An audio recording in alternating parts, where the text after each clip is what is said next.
Bicara uang, cerdas kelola uang, bijak atur masa depan.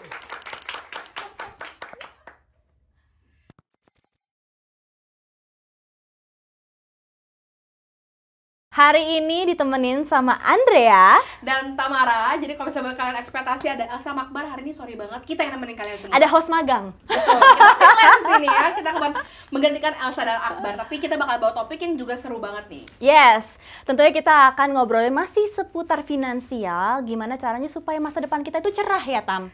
Secerah masa depannya orang-orang di luar sana yang sudah sukses-sukses gitu. Betul. Ngomongin soal masa depan yang cerah nih ya, teman-teman tahu kan kalau misalnya kita siang hari, sore hari, malam hari untuk menjaga mood itu ada hal yang penting, Tam. Kalau buat gue, buat gue lu tahu gue kan? Iya, gue tahu banget sih. Jajan, nah Jajan, itu betul. dia. Jajan. Jadi gue selalu tiap hari itu harus ada cemilan siang, sore, malam, midnight terkadang kalau masih kerja gue tetap butuh jajan. Tapi memang kalau ngomongin jajan, itu tuh pasti semua orang butuh jajan. Hmm. Gue yakin semua orang di sini nonton pasti nggak pernah nggak jajan. Pasti kalau dari makan siang mau makan roti, kopi, Nah itu. es matcha. Kopian, minuman. Kalau misalnya makanan tuh kadang gue masih ya nggak selalu harus gitu. Tapi kalau kopi, wah itu wajib hukumnya. Tiap hari gue selalu harus lah entah kopi susu, americano, apapun itu. Nah salah satu supplier gue, inilah ibu ini yang memang produknya itu minuman. Jadi Tamara itu jualan kopi, terus ada matcha juga Ya, ada kan? es coklat juga. Es coklat juga. Nah, itulah salah satu yang emang tiap hari itu sering banget gue beli. Nah, Tam, daripada setiap hari gue jajan terus, sebenarnya nih dalam diri gue ada sih keinginan apa suatu hari gue juga buka usaha kali ya. Masa gue jajan terus nggak menghasilkan apa-apa gitu Iya, loh. iya, iya. Atau mungkin nih teman-teman di luar sana juga ada yang kayak gue, aduh kerjaannya jajan, kapan nih gue bisa jualan juga. Nah, Oke. mungkin lo bisa nih ngasih apa sih kira-kira pengalaman lo sebagai orang yang memang buka usaha dari rumah gitu kan. Awalnya juga kecil-kecilan kan ya, Tam? Iya. Memang sebenarnya juga masih kecil ya, gitu. Nggak yang kayak dar gede gitu, enggak. Jadi memang sebenarnya kalau buat buka usaha ini ya, sebenarnya semua orang tuh basicnya bisa buka usaha. Selama dia sebenarnya tuh mau ya. Oke. Dia mau gitu. Kayak misalnya nih, kita berangkat dari hal yang kita suka. Kayak gue misalnya bikin usaha, nanti ada fotonya di sini Rora Dilas. Jangan lupa. Boleh ya, tolong editor di sini ya. Di sini ada Rora Dilas di sini. Nanti akan dipasang Rora Dilas di sini ya. Nah, itu tuh sebenarnya adalah usaha kecil-kecilan. Sebenarnya tuh kalau dibilang apa sih niatnya, apa yang bikin gue akhirnya membuka Rora gitu. Ya.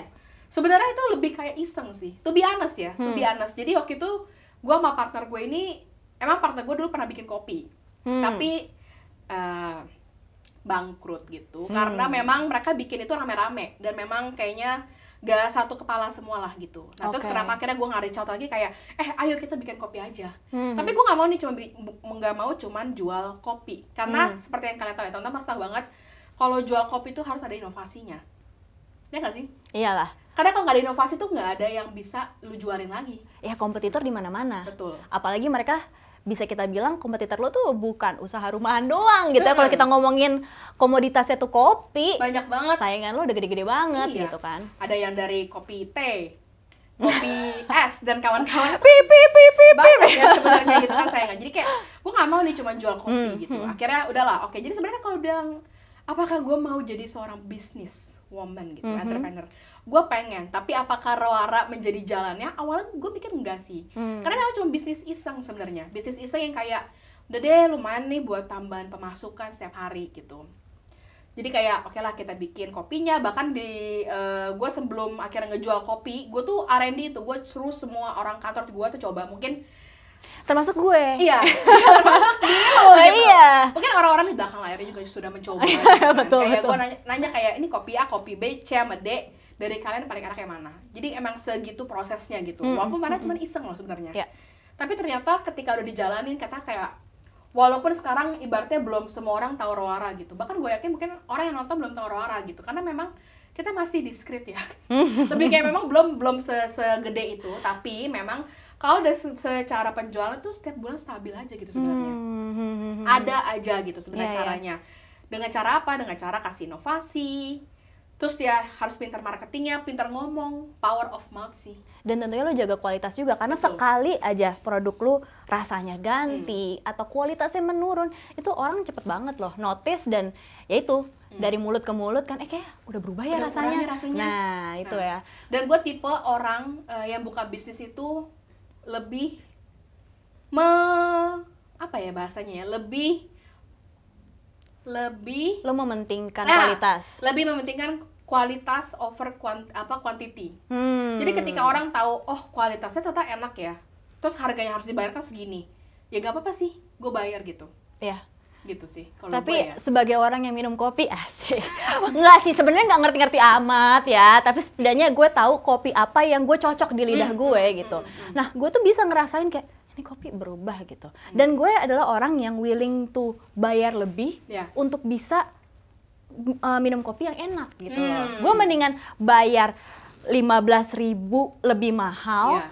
tapi ini enak di lidah gue daripada gue beli yang murah tapi gue nggak akan habisin juga gitu loh, jatuhnya mubazir. Nah, yang jadi susah itu kan memang buat mungkin teman-teman di luar sana juga gitu ya, yang pengen mulai usaha, sebenarnya nih apa sih gitu yang di awal perlu kita siapin mungkin gitu ya. Kalau lo kan emang udah tahu nih, kayak gue suka kopi, gue suka minuman. Ya. Jadi dari sini lo passionate untuk mendevelop produk lo gitu. Oke, lo udah tahu produknya apa, bahkan lo udah tahu kira-kira siapa marketnya nih. Lo coba ke teman-teman kantor lo atau orang-orang yang lo tahu emang tiap hari ngopi kayak gue gitu kan. Tapi abis itu apa? Next step-nya tuh apa? Oke, menurut gua dari buka usaha itu yang paling penting itu modal sih. Hmm. Kalau misalnya ada orang di luar sana, usaha tuh nggak butuh modal. Enggak, menurut gua mereka bohong sih. Sekecil-kecilnya modal, sekecil-kecilnya lu R&D, lu suruh orang cobain produk lu, itu tuh butuh modal, guys. Benar. Nggak sih? Iya. Karena menurut gua kayak modalnya tuh, kalau misalnya ada yang bilang modalnya nggak butuh besar, gua setuju, tapi modal itu penting. Gitu. Buat Roara gitu, modal yang gue keluarkan, gue nggak bisa bilang sebesar kopi di luar sana, tapi nominalnya juga nggak kecil gitu sebenarnya. Kalau ya ibaratnya sekarang cuma baru jual berapa produk kan sebenarnya gitu. Tapi modal tuh penting banget gitu. Tapi apakah modal itu hanya uang? Menurut gue nggak juga. Modal itu nggak hanya sebatas uang, guys. Jadi kalau misalnya kalian mikir kayak, gue butuh modal duit kayak 10 juta, 20 juta buat bikin kopi, ya itu kan hanya nominal kan sih. Uang yang tadinya lu jadikan modal yang kecil, itu akan jadi lebih besar ketika lu bisa develop itu. Jadi menurut gua modal itu nggak hanya sebatas uang, tapi juga beyond that. Ini tolong dicatat editor ya, di quote di bawah ya. Baik, Tamara. By Tamara 2024, modal itu nggak cuma sekedar uang doang. Iya, karena itu hanya nominal. Iya. Itu hanya nominal. Kalau kalian nggak bisa develop modal itu dengan baik, itu akan hilang gitu aja sih. Modal itu yang pasti tuh harus ada modal inovasi, modal kita niat segala macam. Percuma kita punya modal 100 juta kalau kita nggak ada modal niat, inovasi itu kan zong gitu aja sih. Iya. Gitu sih. Tapi bahkan banyak loh teman-teman di luar sana yang mau mulai aja nih, gimana caranya mereka bisa merealisasikan inovasi di kepalanya kalau modal uangnya tuh nggak ada. Itu kan yang berat sebenarnya. Ya, itu juga banyak ditemuin di kasus-kasus kayak teman-teman gue ngerasa kayak gue tuh suka banget sih ngedesain baju, gue suka banget bikin potato gratang misalnya, tapi gue nggak ada modalnya nih. Nah, sebenarnya kalau dari sisi UMKM ya, kalau gue sebagai orang yang menjalankan bisnis UMKM, gue akan merasa sangat terbantu ketika ada satu instansi yang bisa meminjamkan kita modal gitu. Oke. Tapi bukan modal yang kayak tau lah ya maksudnya apa gitu kan, tapi memang modal khusus buat usaha gitu. Ya nggak sih teman-teman, kadang kita merasa terbantu kalau kita itu ada orang nih misalnya kayak satu instansi kayak kita bisa minjemin kalian modal buat bangun usaha kalian. Ya nggak sih? Kadang mereka cuma butuh sedikit bantuan di awal supaya bisa mulai gitu. Iya. Karena gimana kita bisa muterin Betul. kalau di awal aja nggak ada sama sekali gitu loh, nol Iya, gitu kan. Tapi betul, kalau ada betul. sedikit bantuan, mungkin dari situlah mereka bisa mulai muterin uangnya, bikin inovasinya, merealisasikan mimpi-mimpinya mereka. Karena bener banget itu tadi, banyak loh usaha-usaha rumahan atau teman kantor kita sendiri deh. Tuh si Safna bikin spaghetti enak Iya, kan? tapi itu dia nggak mau dijualin, kenapa? Iya, padahal tuh Safna kalau nonton deh. Spaghetti Ini ya, enak, kalau Ben. spaghetti lo tuh enak, ini kita nggak bohong gitu. Dan banyak banget teman-teman di luar sana yang bahkan nggak cuma F&B, tadi kan ada juga mungkin yang baju atau punya gitu. ide kreatif yang kayak aduh, mungkin timbul juga dari keresahan diri masing-masing, entah mulai dari kayak gue tuh suka baju yang kayak gini tapi belum ada orang yang ngejualin, atau barang-barang yang gue pernah lihat di luar negeri tapi di Indonesia tuh belum ada, atau barang-barang lokal di Indonesia gitu ya, mulai dari Sabang sampai Merauke itu kan banyak banget ya yang bisa kita develop produknya, tapi ya gitu, kadang kendalanya tuh memang di modal. Iya sih, kayak akan menjadi menyenangkan kalau misalnya suatu hari nanti bisa ada instansi tersebut. Betul. Gitu ya, kita doakan semoga ada semoga gitu ya, bener-bener maksudnya kayak niatnya tuh membantu para UMKM gitu, karena mungkin di sini banyak banget instansi yang mungkin kayak ngomong ya gue bakal minjemin modal, tapi pasti ada return yang bikin kita kayak ih gue tuh mau nggak sih sebenarnya gitu. Dan bahkan menurut gue nggak hanya buat cuman meminjamkan modal, tapi memberikan satu banyak fitur lainnya yang pasti memudahkan UMKM. Karena jujur kalau dari Roara sendiri, kita tuh masih kayak, karena masih baru, UMKM kecil banget, yang kayak, wah ini kalau bikin pembukuan aja, kan kalau kita ngomongin modal, itu berhubung sama uang, finance, pembukuan gitu. Kita tuh masih nyatetnya by manual gitu. Oke, berarti lu tiap hari nyatetin di kertas gitu, di buku, lu punya buku besar gitu? Enggak itu. Oh enggak ya, kirain.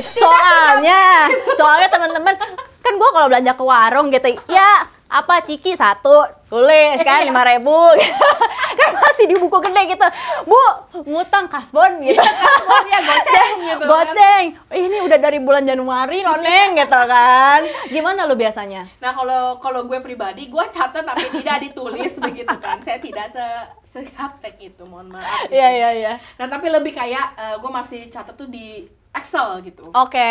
Yang sebenarnya gue nggunain Excel aja tuh masih bingung ya, cuman kayak sama dengan Zoom. Gue tahu itu doang. Tambah-tambah, Pak. Oke, Zoom plus ya. Terus kok nggak bisa? Error. Nah, itu aja tuh kan membingungkan gitu. Iya. Gue merasa akan nantinya one day ya, hopefully gitu, ada satu instansi memang bisa ngasih satu fitur yang kita tuh nggak perlu ribet nggak sih? Kayak ketika ada uang masuk langsung tercatat pembukuannya gitu. Nah, itu menurut gue akan sangat membantu para UMKM kecil yang mungkin kayak gue gitu, atau mungkin yang kayak tadi lu bilang yang kayak masih nyatet di kertas, ataupun masih kayak bahkan inget di otaknya mereka gitu, itu juga masih banyak banget sih. Ada banjir, wah bahaya. Itu udah hanyut itu, kertas pembukuan hilang semua. Itu tadi Ibu Siti kemarin utang berapa gitu ya, udah hilang semua. Iya, tapi memang pembukuan itu penting ya teman-teman. Buat gue pribadi, walaupun gak jualan, gue pun mencatat pengeluaran gue gitu kan, karena jangan sampai gitu nih apa yang masuk dan apa yang keluar nggak balance. Lebih banyak yang keluar. itu masa depan gue berabe gitu kan. Apalagi buat yang jualan, karena itu salah satu yang penting, itu bagian dari manajemen yang baik gitu kan. Itu krusial banget sih. Kalau kita nggak punya pembukuan yang jelas, kita nggak punya catatan yang jelas, itu pasti bakal kayak lu ngerasa udah banyak jualan tapi kok yang masuk kok nggak nambah-nambah gitu, karena nggak kelihatan juga growth-nya gimana. Iya, betul. Kadang mungkin kayak lo bilang gitu ya, tiap bulan masih sedikit tapi konstan kan, segitu. Yang mungkin perlu dicatat nih teman-teman, itu aja tuh udah bagus gitu, ketika lo bisa punya angka yang nggak menurun dulu, setidaknya kita sedikit-sedikit itu bisa kelihatan ketika kita melakukan pembukuan yang baik. Nah ya mungkin itu jangan jadi masalah buat gue juga gitu ya, yang aduh mau mulainya tuh dari mana. Bahkan kalau bilang pakai Excel, tapi bentuk Excelnya seperti apa? Apa aja yang perlu gue masukin? Apa aja nih items-itemsnya supaya bisa kelihatan jelas. Betul. Gitu kan? Kayak apa aja yang harus ditulis? Itu kan sebenarnya kan nggak semua orang paham gitu. Pun kayaknya kalau cuman gue nih yang bikin usaha, nggak ada temen gue gitu, nggak ada partner gue mungkin cuma masuk kayak nama, tanggal yang beli, sama penjualan gitu. Iya. Jadi ya dari situ mungkin kalau misalnya ada gitu ya. Sekarang kan kita udah semua serba digital teman-teman. Mungkin kalau ngomongin apa ya, mungkin aplikasi gitu kali ya. Aplikasi sih, menurutku bukan lebih instansi tapi aplikasi yang bisa kasih kita itu semua. Kayak mungkin pinjaman modal, terus tadi pembukuan, atau mungkin one day bisa fitur-fitur yang lain kayak kayak ada uang masuk dia bisa nyala sendiri bunyi, ada satu notifikasi kan, kita kan itu kan sangat membantu. Iya. Intinya supaya dari aplikasi inilah udah ke-track nih semuanya, bagaimana cash flow dari perusahaan kita gitu. Terus juga kelihatan growth-nya gimana. Terus itu soal pembukuan yang rapi. Karena kita udah bingung nih, kira-kira apa aja yang perlu dimasukin. Tapi mungkin kalau dari situ udah ada bentuknya, kita udah tinggal input data aja gitu kan. Kita tinggal lihat nih data setiap hari tuh penjualan tuh berapa sih. Kayak oh ternyata es coklat kejualannya misalnya 100 gelas gitu. Kita nggak perlu ribet lagi kayak nulis kayak Andrea pesan 1, Tamara pesan berapa. Itu kan text time ya, itu sebenarnya juga bukan hal yang efektif untuk dilakukan para pebisnis menurut gue. Dan nggak semua orang juga kepikiran ke situ, karena memang gue yakin tiap orang tuh ada bakatnya masing-masing. Dan sayang aja gitu loh, ketika lo udah punya produk yang bagus, lo udah tahu ini tuh bisa jadi sesuatu, tapi ternyata failnya tuh malah bukan di idenya, bukan di inovasinya, tapi di manajemennya. Manajemen keuangannya sih. Itu. Karena itu, ya baik lagi ya guys, yang tadi gue bilang, modal itu kan nggak cuma nominal yang ngatur uang, tapi lu punya modal inovasi, modal kita punya manajemen keuangan itu sebagai modal gitu loh. Kayak kalau kalian punya 4 ini, terus bisa di 4 ini terus satunya gagal, itu kayak susah juga gitu kan sih. Buat bisa grow bigger gitu. Karena tentunya kita pengennya kalau punya usaha ya semakin hari berkembang dong gitu. Dan yang jadi sulit juga mungkin buat para pemula atau orang yang nggak pernah mulai kayak gue gitu. Ketika gue nggak punya bekal ini semua, ya oke lah sekarang banyak di internet. Tapi kan buat mulai tuh kita takut, ngeluarin uang, ngeluarin modal yang lagi-lagi nggak cuma uang tapi tenaga juga gitu kan. Segala macam, rasanya ini terlalu risky. Mungkin kalau misalnya tadi ada bantuan, terus juga gue expecting akan lebih banyak lagi kelas-kelas di luar sana gitu ya, pelatihan gitu untuk UMKM supaya mereka tahu kira-kira nih dari awal apa aja sih hal-hal yang perlu disiapin gitu. Dan kira-kira bantuan seperti apa yang mereka butuhkan, karena bisa jadi mereka bahkan nggak kepikiran soal pembukuan atau segala macamnya. Supaya kita harapannya ya di luar sana semakin banyak lagi produk-produk lokal Indonesia gitu ya, yang bisa bersaing di kancah internasional. Betul, itu sih harapan juga ke depannya buat semua UMKM, terus termasuk gue juga, Roara gitu ya. Pokoknya dari topik hari ini sebenarnya kita bisa membahas kayak tahu banyak hal, kayak modal itu nggak cuma nominal segala macam, tapi kita harap semoga orang-orang yang nonton, termasuk mungkin pada instansi yang tadi kita sebut, kita nggak tahu siapa tahu nih jadi terinspirasi, kayak bikin aplikasi bisa kali ya. Nih kita bantu UMKM Indonesia dengan cara ini gitu ya. Jangan lupa bantu Roara yang Roara di sini ya. Tolong keluarkan lagi produk-produk di sini ya, tolong ya gitu. Nanti kita bakal sangat terbantu lah ibu. Yes. Jadi mungkin kalau kita bisa tarik closing statement nih buat teman-teman semua, intinya, ini lo boleh benerin gue ya kalau gue salah ya. Kalau gue nangkepnya nih setelah ngobrol sama Tamara, modal itu penting. Tapi modal itu bukan kunci utama kesuksesan dari UMKM. Betul, karena again, modal itu hanya di awal, tapi kita punya inovasi, kita punya creativity, kita punya manajemen keuangan, kita punya tim, itu juga harus menjadi dasar semuanya gitu dari bisnis yang berkembang ke depannya. Gitu. Jadi jangan lupa selain modal ada lagi hal-hal yang penting, yaitu kreativitas, niat, dan juga manajemen yang baik. Betul. Pokoknya ya intinya seperti itu. Pokoknya kalau misalnya kalian ada mau bahas topik lagi di luar sana, mungkin kayak, Kak, sebenarnya kayak kalau misalnya buka bisnis tuh bisnis apa sih yang enaknya untuk dibuka? Atau misalnya kayak bisnis apa nih kan butuh modalnya kecil aja deh, itu kira-kira bisnis apa? Langsung aja tulis kolom komentar. Jangan lupa like and subscribe, and see you di episode berikutnya. Bye.